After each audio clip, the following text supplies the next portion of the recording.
네, 안녕하세요, 여러분. 시사 아카데미 일본 경제사회 연구소장을 맡고 있는 최인환입니다.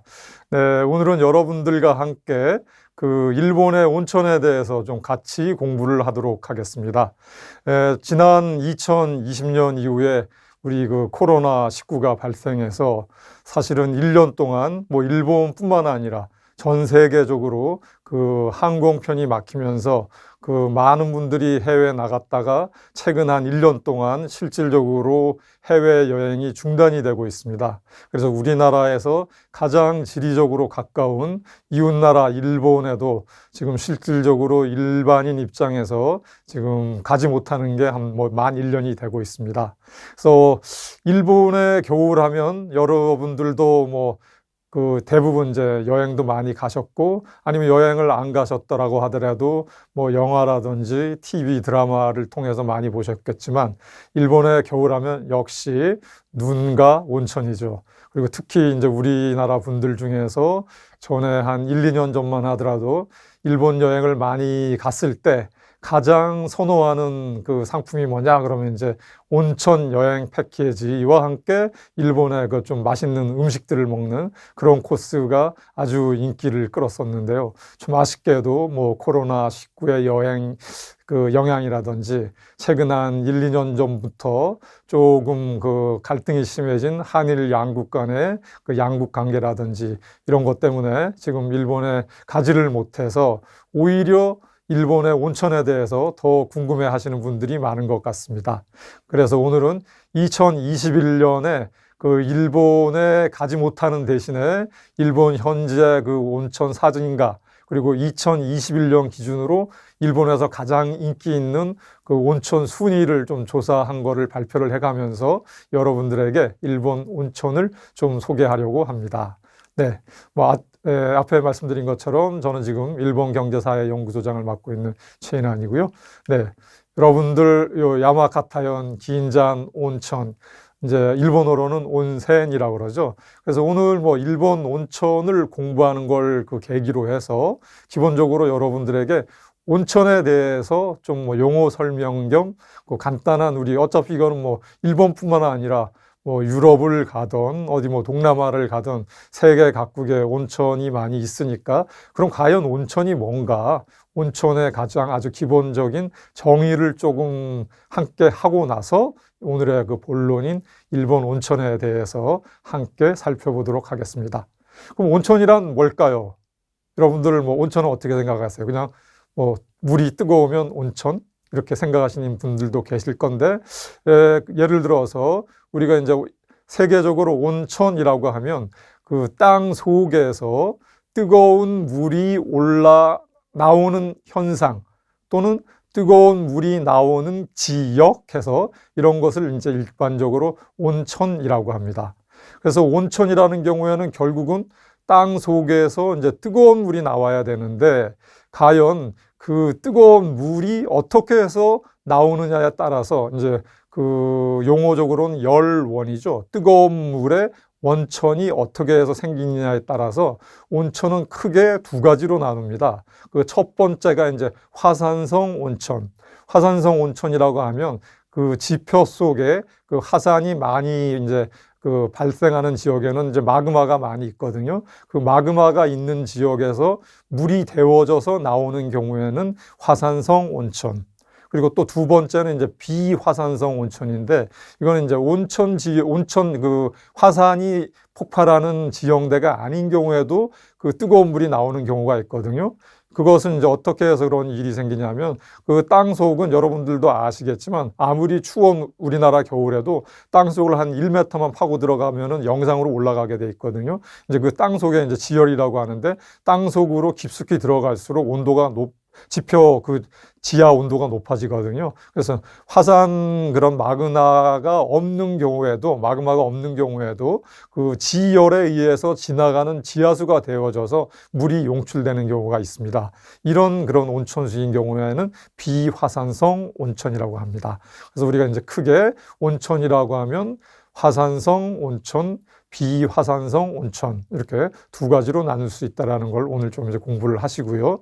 이제 두 번째로는 그럼 과연 그리 물이 몇 도 정도 돼야지 우리가 온천수라고 할까 해서 보면 이제 우리나라 같은 경우에는 상대적으로 지형대가 이제 안정돼 있기 때문에 온천이 그렇게 많지 않은데 일부 이제 지역에서는 그냥 지하에서 나오는 물을 좀 이제 끓여갖고 뜨겁게 한 다음에 온천 이렇게 간판을 걸고 이제 영업을 하는 경우에도 있거든요. 종종 이게 뭐 이제 사회적으로 문제가 되기도 하는데 일본 같은 경우에는 그 온천이라고 하면 온천법이라고 해서 법률적으로 아예 규정을 해놨습니다. 이건 뭐 일본뿐만 아니라 온천 관광지를 많이 운영하는 나라인 경우에는 그런 온천수에 대한 기준을 갖고 있는데요.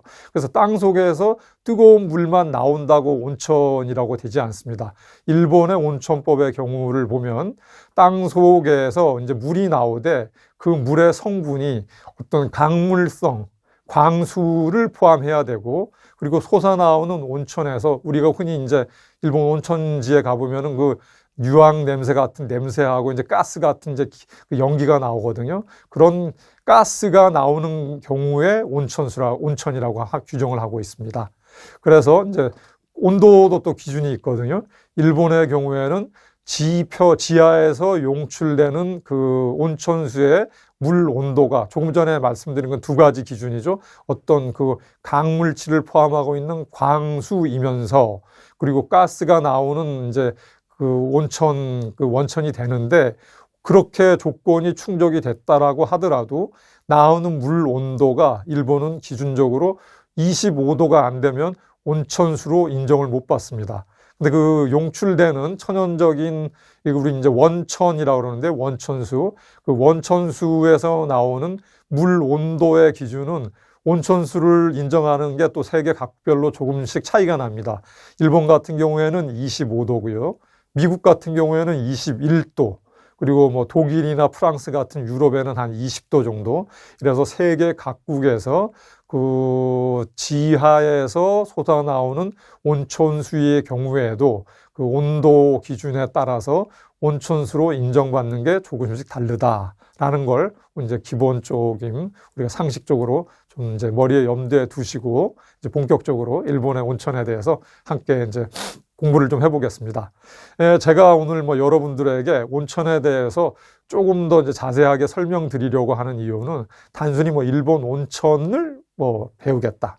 아니면 온천 여행에 가기 위해서 온천을 알겠다라고 하는 그런 기본적인 좀 목적도 있지만 일본의 온천을 통해서 우리가 일본의 자연이라든지 일본의 지형 또는 일본의 어떤 문화라든지 전통 또는 일본인의 특성 이런 거를 아주 일본의 그 온천지와 온천 문화를 통해서 잘 알 수가 있거든요. 예를 들어서 우리가 한 가지만 이제 예를 들어 보면은 이제 일본에서는 이제 그 목욕물이라든지 이런 목욕하는 일 자체를 이제 오후로 그러죠. 후로에다가 이제 그 존경, 겸양 표현을 써서 오후로라고 그러는데 대부분 이제 일본 사람들은 아무리 서민 주택이라고 하더라도 또는 시골의 그 이제 재래식 낡은 주택이라고 하더라도 웬만한 가정에서는 그 목욕 시설은 있습니다. 이제 후로 시설이 있는 거죠. 그 목욕 시설이 있어갖고 대부분의 일본의 그런 보통 사람들의 삶이라고 하면 하루에 이제 직장에 갔다가 퇴근을 하거나 아니면 뭐 농사 일이 됐건 어업이 됐건 아니면 어떤 노동일이 됐건 뭘 하더라도 집에 와서 저녁을 먹고 보통 잠들기 전에 그 오후로를 한 번씩 이렇게 하는 게 아주 오래된 그 생활의 간습으로 돼 있다라는 거를 좀 염두에 두시고 여러분들 혹시 이제 일본 이제 여행을 가시면은 항상 그 여행지에서 저녁 식사 후에 오후로 시간이 몇 시에서 몇 시입니다. 라고 이렇게 그 숙박시설에서 안내를 해주거든요. 이게 단순히 숙박시설이라서 그런 게 아니라 저녁에 자기 전에 그 목욕을 한 번씩 하는 게 일본 사람들의 어떤 생활의 관습이구나. 이제 이렇게 이해를 하시면 되겠습니다. 네. 그래서 오늘은 이제 지금 2021년의 1월 한겨울이죠. 우리나라에도 최근에 이제 눈이 많이 왔는데, 일본 같은 경우에는 제가 지금 이제 조금 있다가 올 최근에 지난주 신문에 쓴 일본의 2021년 온천 랭킹 이런 제목으로 해서 쓴 컬럼이 있는데, 일본에서는 특히 유난히 올해 눈이 엄청 많이 왔어요. 그래서 일부 눈이 많이 오는 그 동북부 지역이라든지 일본의 중부에서 우리 동해안 쪽으로 그 알프스 지역이 있거든요. 중북부 지역 같은 경우에는 벌써 그 누적 적설량이 5m, 막 6m씩 쌓인 곳이 엄청 많아서 뭐 교통 그 망이 두절이 되고 아주 사람들이 고립이 돼서 막 사고도 나고 이런 일이 지금 이번 1월 들어서 많이 있었거든요. 그래서 지금 도야마 현의 하쿠바 지방에 지금 겨울 온천, 눈 덮인 그 온천에 지금 사진을 제가 하나 올려놨고요. 네, 본격적으로 이제 조금 내용을 보겠습니다. 그래서 2021년 일본의 온천 랭킹 그래갖고 제가 이제 일본에 올해 발표된 관광업계에서의 나온 온천 그 순위와 함께 일본의 그 온천 지역을 둘러싸고 있는 일본의 지향이라든지 어떤 그런 뭐 사회적인 관심사 이런 거를 조금 몇 가지 정리를 했는데 그 내용을 함께 보면서 일본의 온천을 좀 공부를 해보기로 했겠습니다. 그래서 제가 최근에 쓴 2021년 일본 온천 랭킹 그 기사의 맨 첫머리는 우리나라에서도 아주 굉장히 잘 알려진 일본 소설이 있습니다.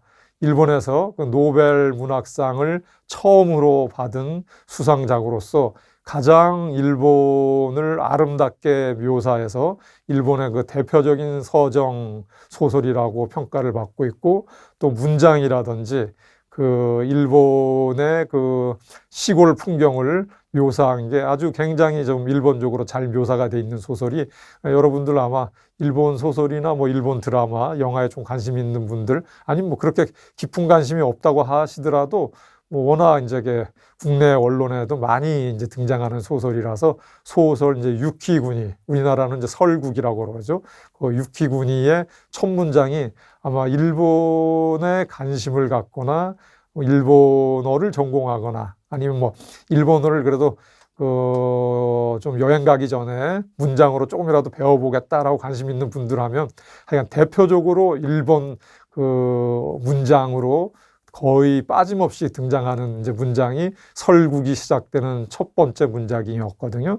그 제목에는 보면은 설국에 이제 책을 처음 열어보면 본문이 국경의 긴 터널을 벗어났더니 유키구니데 아따, 뭐 이런 이제 문장이 있습니다.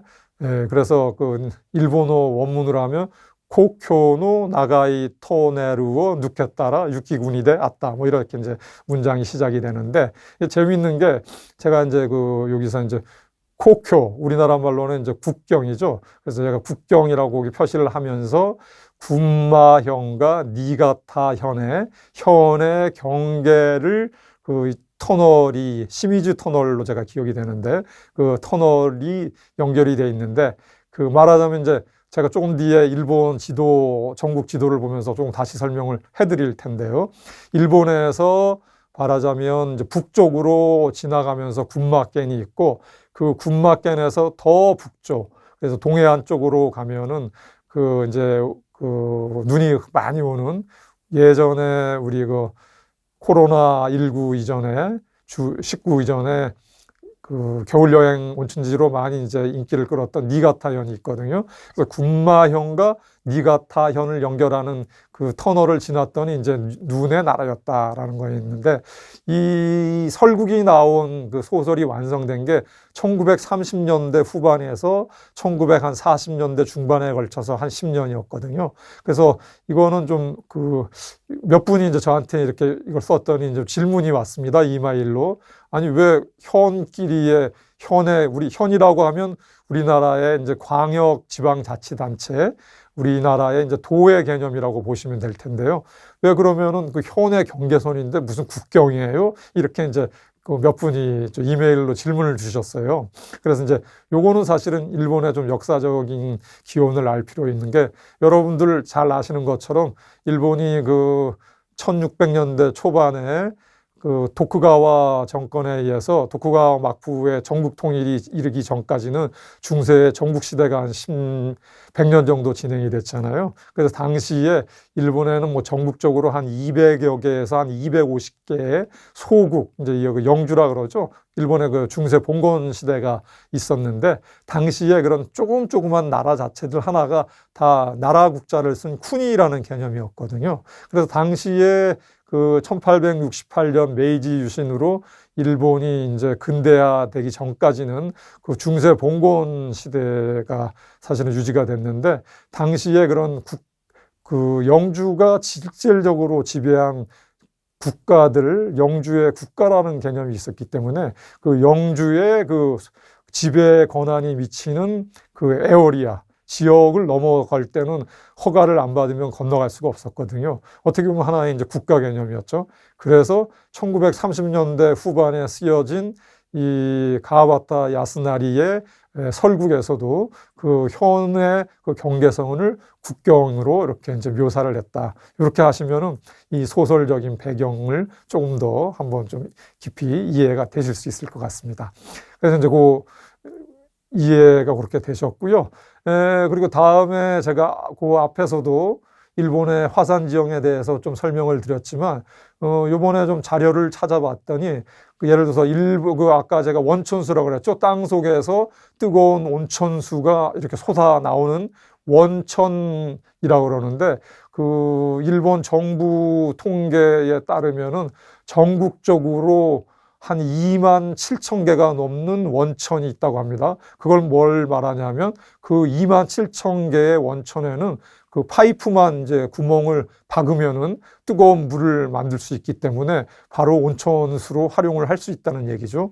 근데 그 2만 7천 개 중에서 지금 실질적으로 그거를 물을 빼서 활용하는 게 한 1만 7천 개, 그리고 한 1만 개 정도는 사실상 사용이 되지 않고 있고, 그리고 우리가 흔히 이제 알고 있는 그 온천지라고 그러는데 그게 전국의 한 최근 통계치를 보니까 한 3,100여 개 정도의 온천지가 있다고 합니다. 이건 뭘 얘기하냐면 온천 휴양지죠. 온천에 숙박시설을 만들어서 뭐 동네 사람들이 이용하거나 아니면 국내외 관광객들을 대상으로 하는 온천 휴양지가 일본 전국에는 한 3,100여 개가 있다라는 사실을 아시면은 정말 엄청나게 많네 이렇게 이제 느끼실 수가 있으실 거고요.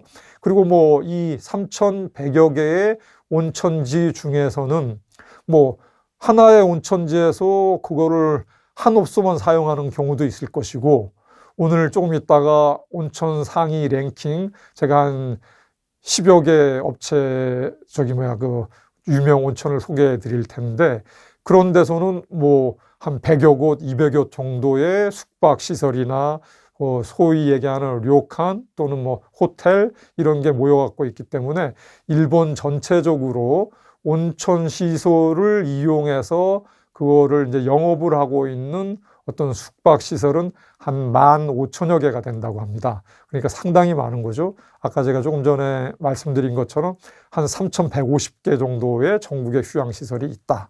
근데 보통 이제 국내외 인기 관광지로 활용되는 거는 한 100여 개 정도 되니까 아마 뭐 여러분들이 일본에 몇 번씩 간다고 하더라도 뭐 한 10곳 정도 가기도 쉽지 않은데 그 이름을 좀 오늘은 그것도 한번 보도록 하겠습니다. 그래서 가장 재미있는 게 그러면 그 3,100여 개 되는 전국의 온천 휴양지 중에서 상위 10위 안에 드는 게 어떤 게 있을까? 그걸 한번 보겠습니다. 네, 그래서 여기 바로 이제 일본의 10대 온천을 제가 좀 이제 조사를 한 건데요. 네, 이제 이거 조금 제가 그 내용을 좀 보여드리기 위해서 제가 좀 위치를 옮겼습니다. 그래서 일본 관광경제신문이라고 매년 일본의 그 관광지를 조사를 해서 전국의 상위 그러니까 100위까지 그 온천 휴양지를 발표를 하고 있는데, 올해 2021년 기준으로는 18년 연속으로 쿠사스라는 곳이 18년 연속으로 1위를 차지했다고 보니까 아마 뭐 일본 최고의 온천은 쿠사스다 이렇게 뭐 아시면 크게 틀림이 없다라고 이제 뭐 이해가 되실 거고요. 그 다음에 우리가 뭐 한일 좀 관계가 크게 나빠지기 전 또는 이제 코로나19로 여행이 순조로웠을 때 우리나라 분들이 가장 많이 갔던 지역이 그 규슈 후쿠오카 현에 있는 오이타현이죠. 오이타현에 있는 베푸 온천을 가장 많이 갔는데 역시 올해 순위에서도 베푸 온천이 2위를 차지했더군요. 그리고 베푸 온천에 이어서 기후현에 있는 게로 온천, 그리고 게로 온천은 이제 굉장히 또 유명을 했고요. 그 다음에 효고현의 아리마 온천, 뭐 그 아리마 온천 이렇게 있었고, 그래서 보통 일본에서는 뭐 물론 이제 기준에 따라서 본인은 보통 일본에서 그 온천을 평가를 할 때 물의 성분이라든지 온도라든지 또는 주변의 자연 경관이라든지 숙박시설의 뭐 서비스 수준이라든지 또는 그 어떤 역사성을 갖고 있느냐 뭐 이런 여러 가지를 종합적으로 평가를 하는데, 보통 일본에서는 쿠사츠, 아리마, 게로 이렇게 합쳐갖고 일본의 삼체 온천으로 꼽는다는 거 이렇게 좀 한번 아시고요. 그 다음에 5위가 가고시마현의 이부스키 온천, 6위가 에이메현의 도고 온천, 7위가 하코네 온천. 아마 일본의 수도 도쿄를 방문하는 여행 패키지를 가보시면은 대부분 하코네 온천하고 연결이 되어 있거든요. 도쿄에서 버스로 한 1시간에서 1시간 반 정도 걸리는 거리니까요. 그렇게 하시면 되고, 그 다음에 기노사키 온천, 홋카이도의 노보리 베츠 온천, 오이타혼의 유후인 뭐 이렇게 해갖고 전국에 이제 10위에 들었다는 거 이제 하셔갖고 전국 10위의 온천까지 우리가 좀 살펴봤습니다.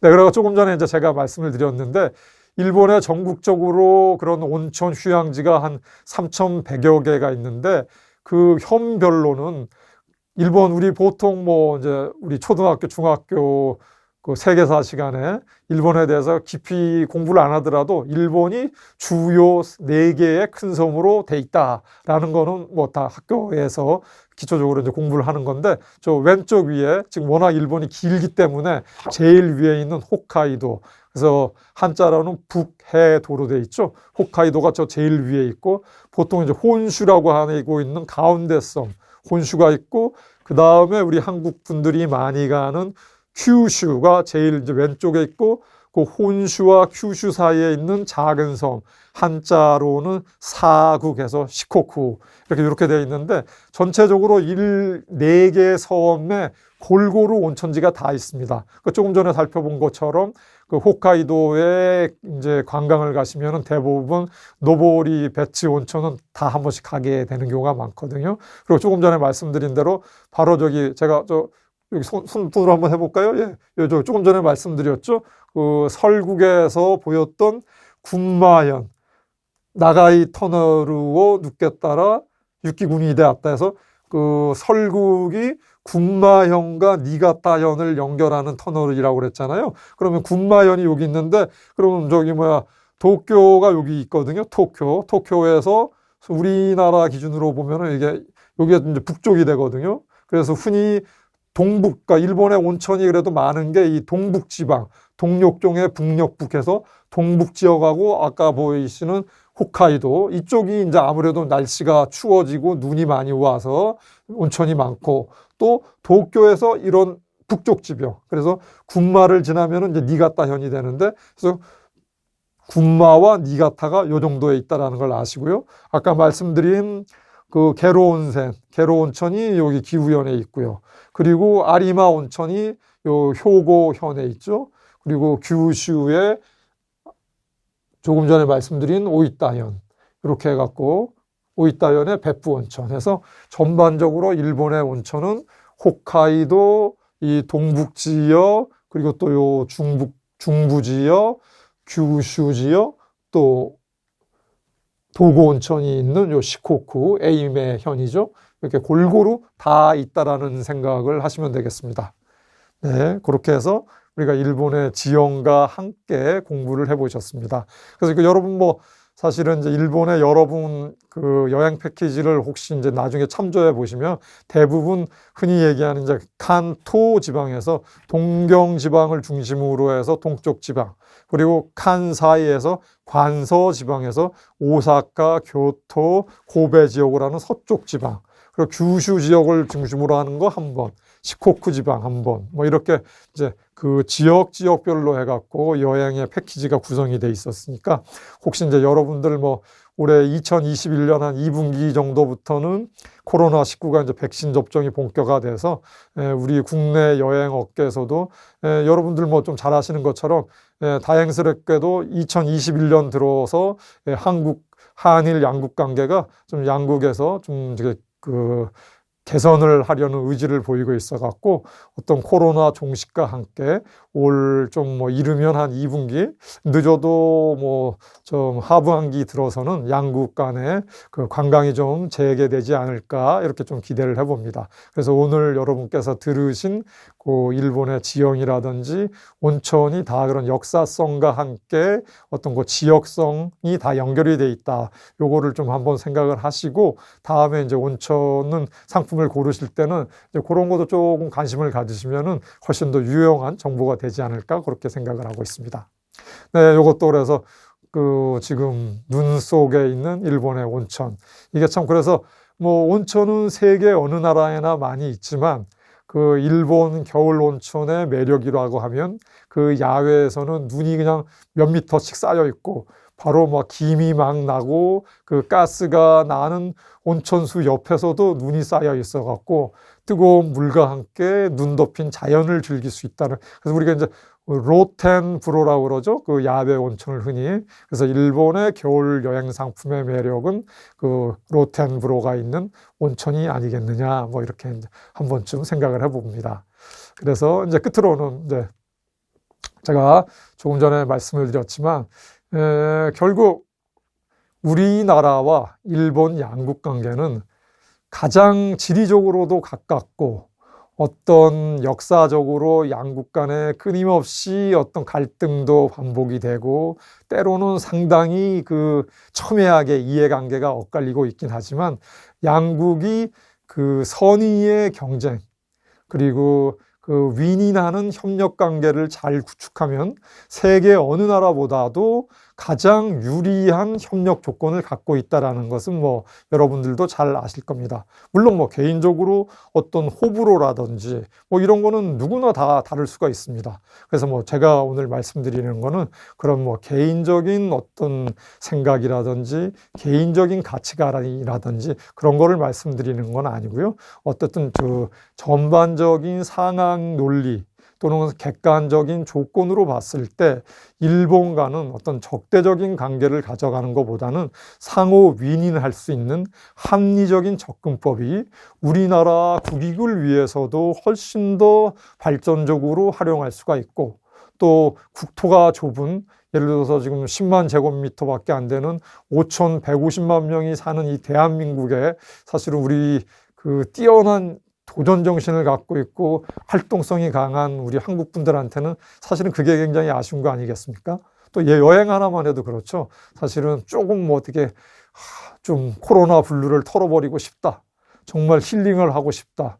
정말 모든 걸 잊고 재충전을 하고 싶다라고 할 때도 굉장히 좀 그렇게 선택지가 많은 건 아니거든요. 그런 면에서는 전 세계 어느 나라 사람들이 일본 여행 오는 것보다는 가장 적은 낮은 코스트로, 그리고 정말 시간적으로 볼 때도 해외여행 한번 가려면 뭐 가는데 1박 2일, 오는데 1박 2일 하면 비용과 시간에 이런 코스트가 너무 많이 들지 않습니까? 그런 면에서 볼 때는 우리 입장에서는 비행기로 1시간에서 1시간 반이면 조금 전에 제가 말씀드린 저 위에 홋카이도부터 도호쿠 지역부터 일본의 중부 지역, 규슈, 치코쿠 지방까지 1시간에서 1시간 반 정도면 다 닿을 수 있다는 거는 지리적으로 큰 메리트라고 할 수 있거든요. 그래서 제가 이번 기회에 그 온천을 좀 소개를 해드렸지만 전 개인적으로도 또 한일 양국 관계가 또 물론 일본의 어떤 그런 좀 선행적인 역사에 대해서 진정한 사과라든지 그리고 어떤 국내외의 비판에 대한 겸허한 수용이라든지 그리고 일본이 세계 3위의 경제권을 갖고 또 아시아를 대표하는 어떤 선진국이라고 할 때 어떤 주변국들의 어떤 그 합리적인 그런 비판이라든지 이런 거를 아주 좀 잘 수용해 줬으면 하는 그런 저는 바람도 갖고 있습니다. 그래서 오늘은 여러분들과 함께 우리가 좀 최근 1년 동안 일본 여행을 좀 제대로 못 가고 있기 때문에 우리가 좀 이렇게 동영상을 통해서나마 일본의 그 겨울 온천, 좀 지리적인 환경과 어떤 온천의 정의부터 일본의 상위 10대 온천, 그리고 전국적으로 산재하고 있는 일본의 온천, 뭐 이런 여러 가지에 대해서 여러분들과 함께 일본 온천에 대해서 공부를 해봤습니다. 아무쪼록 이른 시일 내에 코로나19가 빨리 종식이 돼서 우리 많은 분들이 경제적으로나 또는 경제적으로도 어렵고 정신적인 스트레스도 굉장히 강한데 빨리 코로나 블루를 날려버리고 아주 기분 좋게 마음 편하게 일본 한번 온천을 갈 수 있는 그런 좋은 시기가 빨리 왔으면 하는 바람입니다. 여러분 감사드립니다. 고맙습니다.